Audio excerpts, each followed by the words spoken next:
Oh boy. I am hoping for the best now. I just jumped on a moment ago. My signal was very weak.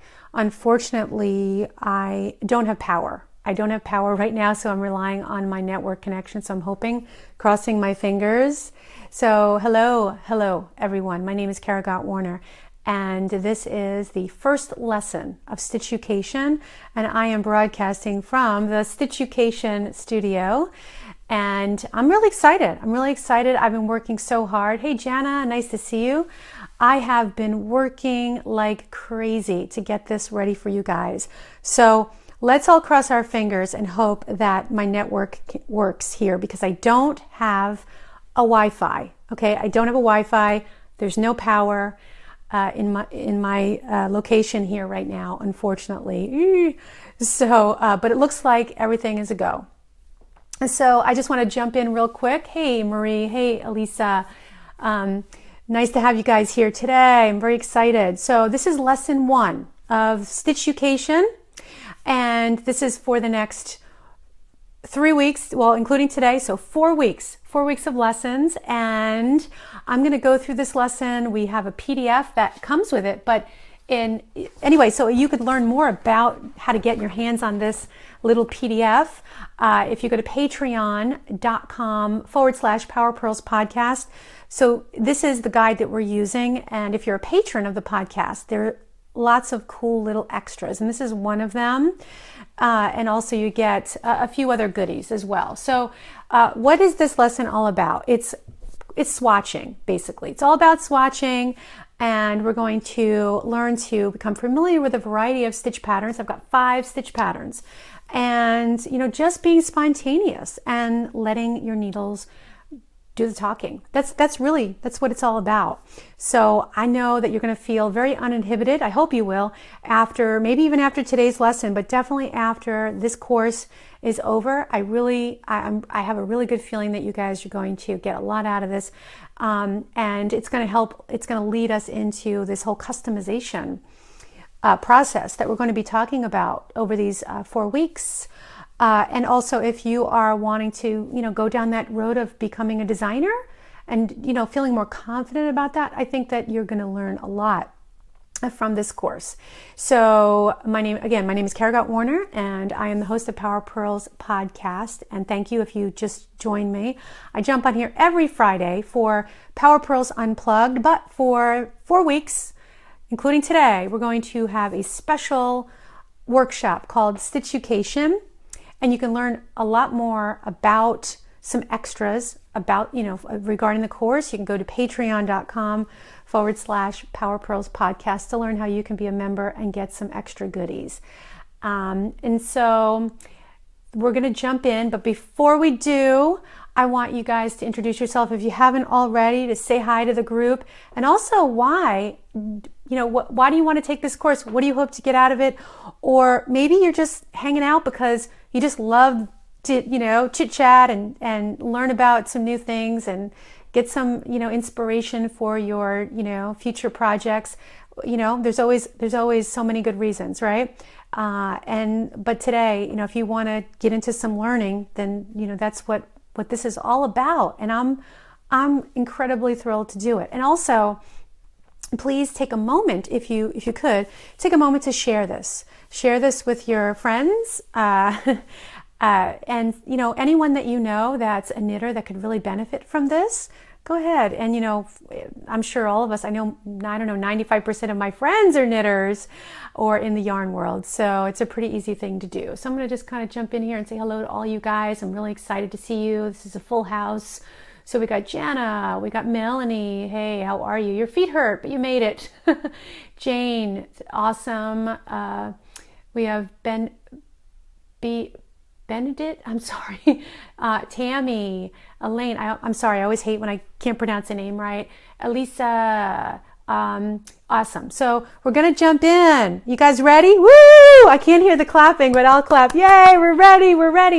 We've been waiting for this for the past several weeks because I've been chatting it up like crazy. Okay, so I'm going to start with what it is that we're going to need to get started. Okay, so what is it? So if you have your guide, that's cool. I hope you guys printed it out.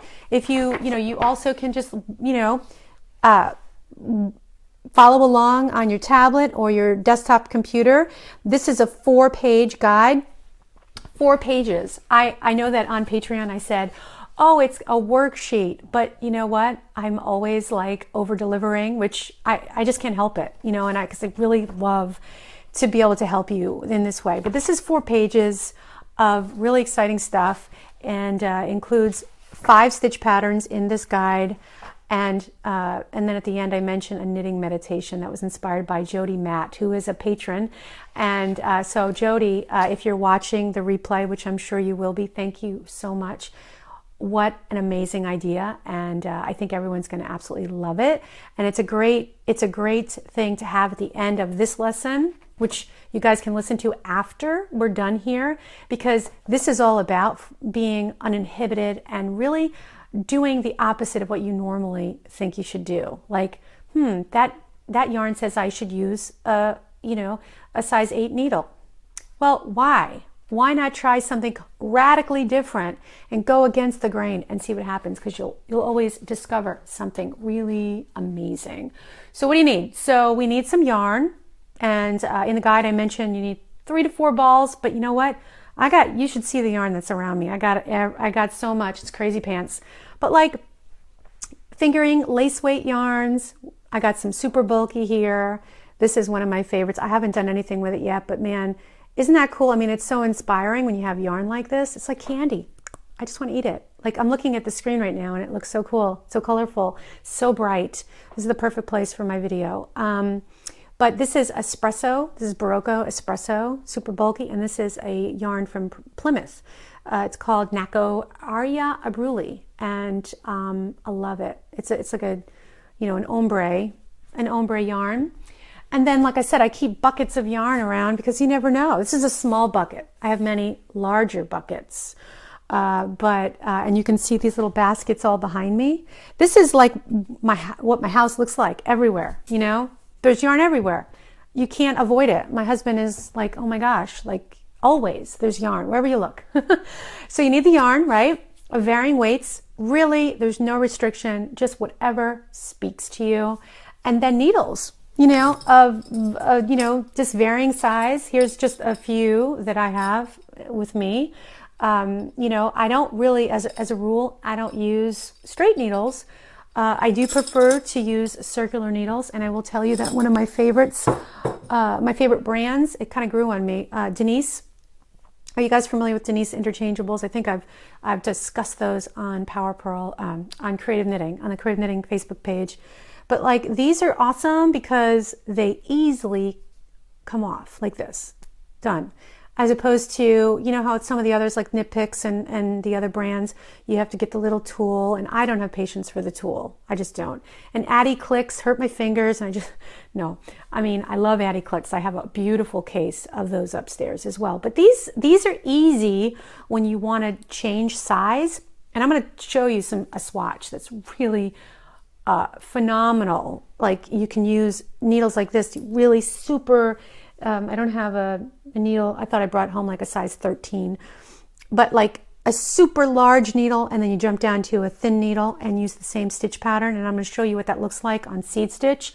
And then it just creates like this shaping, and you're doing nothing but changing your needle size, which is a great way to design, because you can create a very simple pattern in that way without any shaping, with any complex stitch shaping, so that's a really good little trick that I like to use, and others have done it. I mean, Nikki Epstein is known for just changing needle sizes when she designs. So yeah, there's lots that we can do with that. So the needles, and then this PDF, which I mentioned. So if you guys are already a patron, you can go get it. I'm sure you already have it by now, or you can grab it now and then you can watch the replay. So if you're not a member yet and you really want to get the full benefit, and it's only $1 to get all of this, seriously, $1 a month.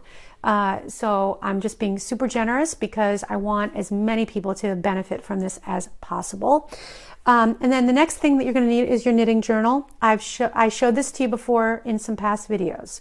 You guys know that. Knit Notes I just love this book.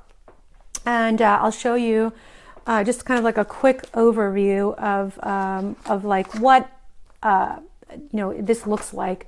I'll show you a clean page of kind of starting from, well, I'll show you my crazy designing notes. But this is something that I designed for Annie's Signature Designs collection, and it's the basis for one of the stitch patterns that we're going to be learning. That's in today's guide. But anyway, this is the opening page. This is a typical page in Knit Notes, and you can have all your materials and any other kinds of notes. Then, of course, on this side is our graph paper, which is very, very cool. And then you have another spread. So you have a total of 4 pages per design. I always end up going over because I'm all over the place, as you can see. But on this page, you've got more, stitch pattern, more notes for the actual pattern. You have a space for a photo, which I didn't use. I don't really, because this can be used for works in progress. It doesn't have to be for designing. So I don't really have maybe photos because I'm not working on a design that's already existing. And so I'm doing lots of writing, lots of sketching, because you can see I still continue on to the next spread. So this is really awesome. And then in the back of this book, there's even more, there's more graph paper. So this was after I finished the design that I'm going to show you in a little bit. And this will be in future lessons. So this is really, just consider this right now an overview. So graph paper in the back of this book. So I highly suggest, and if you guys, because I think I put this in one of my, either it's a post on Patreon, I'm not really sure if it's recent. I can add this to the links. I know you're seeing the reverse because I don't have my rear-facing camera, but it's called Knit Notes, and I can add this to the comments here, and you guys just shout out as we go along, and let me know if you'd like me to go ahead and do that. And then the final and the fourth thing that you're going to need, materials, is an open mind. Yeah, I put that in the materials section because I want you to feel uninhibited and also feel like you're a beginner. Imagine that you're a beginner completely, even if you're not a beginner. And I know that many of you are just starting out for the first time wanting to go down this customization and this designing path. So what are we going to do? So we're going to do 5 patterns, and they are seed stitch and moss stitch, my 2 ultimate favorites, and I'm going to tell you why. They're so super simple, but you know what? That's why I love them, because they're brilliantly simple, and you can do so much and get so sophisticated with these 2 simple, very similar stitches. And I'm going to share an article that I wrote for Creative Knitting on the blog. I think I mentioned that earlier, but I'm going to share that with you later.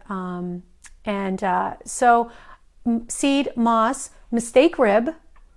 So maybe some of you are familiar with mistake rib. It's a very attractive looking rib pattern. Open work, trellis, and a mirror lace. So I'll start with so here's this lovely pile. Might as well be showing you while I'm talking, right? So isn't that beautiful? Those vibrant stitches. So this, believe it or not, as rich and dimensional as this pile looks, this is all seed stitch. All of this right here. And I haven't even shown you moss. And for this particular lesson, I decided, because you know what, there's only so much time, and I'm a talker, so I could keep going on, but I want to use the simplest pattern to show you, and that's going to be seed stitch, the simplest pattern, and that you can adapt this to virtually any pattern. But if you understand some of the things that we're going to be doing today, then you can apply this to even the most sophisticated patterns. So any pattern basically is what I really want to say. So yeah, that was hard to get out. So seed stitch, and in a variety of different weights, obviously.